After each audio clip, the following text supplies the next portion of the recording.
Assalamualaikum warahmatullahi wabarakatuh. Alhamdulillah. Alhamdulillahi rabbil alamin. Assalatu wassalamu ala asrafil anbiya'i wal mursalin. Sayyidina wa maulana Muhammadin wa ala alihi wa sahbihi ajma'in, amma ba'du. Yang pertama-tama, marilah kita panjatkan puja dan puji syukur kita kehadirat Allah Subhanahu wa ta'ala yang telah memberikan kita nikmat kesehatan, nikmat kekuatan, nikmat berpikir, sehingga kita dapat melaksanakan aktivitas kita sehari-hari dengan seperti sedia kalanya. Yang kedua kalinya, sholawat beserta salam tak lupa kita curahkan kepada junjungan kita, Nabi Agung, Nabi besar, Nabi Muhammad Sallallahu Alaihi Wasallam, yang telah menuntun kita dari zaman jahiliyah menuju zaman Islamiyah dengan adanya ad-dinul Islam minadz-dzulumati ilan nur. Perkenalkan, saya Muhammad Irfan Nasrullah dari SMA YPM di Penegoro Tenggarong Seberang. Saya akan membawakan ceramah yang berjudul Menuntut Ilmu. Sebuah kewajiban bagi kita, generasi muda, generasi Islam, untuk menuntut ilmu.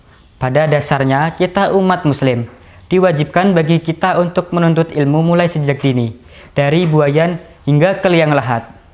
Ada sebuah hadis yang menjelaskan tentang tuntutan ilmu itu. Adapun hadisnya yakni berbunyi, utlubul ilma minal mahdi ilal lahdi, yang artinya tuntutlah ilmu dari buayan hingga ke liang lahat. Maksud dari hadis tersebut yakni kita sebagai umat muslim diwajibkan bagi kita untuk menuntut ilmu dari buayan hingga ke liang lahat, baik ilmu agama maupun ilmu pengetahuan umum lainnya, selama kita diberikan nikmat kesehatan, nikmat berpikir oleh Allah Subhanahu wa ta'ala. Saudara-saudaraku rahimakumullah, kita di hadapannya adalah sama-sama sebagai hambanya. Ada beberapa aspek yang bisa membuat kita berbeda di hadapannya, yakni dengan salah satunya ilmu yang manfaat. Untuk mencapai ilmu yang manfaat, ada 6 syarat yang terdapat dalam kitab Ta'limu Ta'lim yang telah masyhur di berbagai pondok pesantren di Indonesia.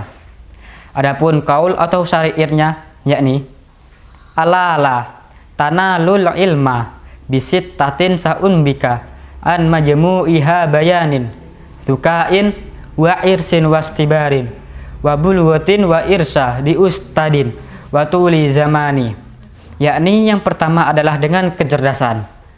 Ulama membagi dua kecerdasan, yakni kecerdasan muhibbatun minallah, kecerdasan yang diberikan langsung Allah kepada hambanya, dan yang kedua, kecerdasan yang diperoleh oleh usaha-usaha tertentu. Yang kedua, dengan bersungguh-sungguh. Barang siapa yang bersungguh-sungguh pasti akan mendapatkannya. Sama halnya dengan menuntut ilmu. Ketika kita bersungguh-sungguh dalam menuntut ilmu, maka kita akan mendapati ilmu tersebut yang kita inginkan. Pepatah Arab mengatakan, man jadawat jada, barang siapa bersungguh-sungguh pasti akan mendapatinya. Yang ketiga, dengan kesabaran. Ini model terpenting bagi kita sebagai pencari ilmu, yakni dengan bersabar. Bersabar dalam diuji, bersabar dalam belajar, bersabar dalam proses untuk menuntut ilmu, dan bersabar dengan menjalani hukuman jikalaupun itu ada. Yang keempat, dengan biaya. Tak ada satupun ilmu di dunia ini yang kita dapatkan secara gratis. Karena kita untuk menuntut ilmu haruslah memerlukan biaya. Dan biaya itu untuk menunjang kita untuk mencari ilmu. Yang kelima, dengan bimbingan guru. Ini menjadi modal terpenting bagi kita untuk mencari ilmu. Terlebih lagi ketika kita ingin mempelajari ilmu agama. Karena apabila kita ingin mempelajari ilmu agama, tidak boleh secara otodidak. Karena akan membahayakan bagi diri kita. Apabila kita memahami suatu teks hadis ataupun ayat, itu akan membahayakan diri kita dalam mengamalkan kehidupan sehari-hari. Yang keenam, dengan waktu yang lama. Ini sudah wajar bagi kita di Indonesia, karena kita di Indonesia sebagai para murid diharuskan untuk menuntut ilmu selama 12 tahun lamanya untuk mencapai ilmu-ilmu tertentu. Saudara-saudaraku rahimakumullah, apabila persyaratan tersebut telah kita laksanakan dengan rasa tawadhu dan ta'zim kita terhadap ilmu dan guru, maka insya Allah ilmu yang kita dapatkan akan menjadi ilmu barokah dan ilmu bermanfaat. Adapun ilmu manfaat dan ilmu barokah, ada perbandingan berbeda antara lain. Ilmu manfaat yakni ilmu yang kita dapat. Ilmu tersebut dapat berguna bagi orang lain. Sedangkan ilmu yang barokah adalah ilmu yang mampu mendorong kita menjadi jati diri kita menjadi lebih baik dari hari ke hari dan menuntun kita mengarah kesuksesan. Mengenai tentang kesuksesan, ada perbedaan berbagai sisi, yakni antara sisi manusia dan sisi Allah Subhanahu wa taala.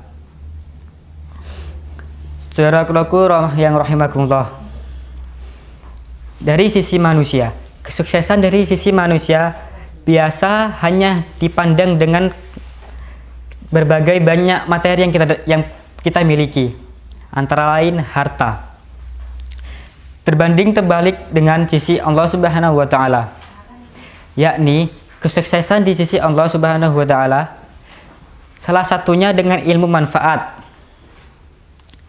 Dan kesuksesan seorang para pencari ilmu ialah ketika mereka bisa mengamalkannya dan membuat ilmu dan membuat jati diri kita menjadi lebih baik.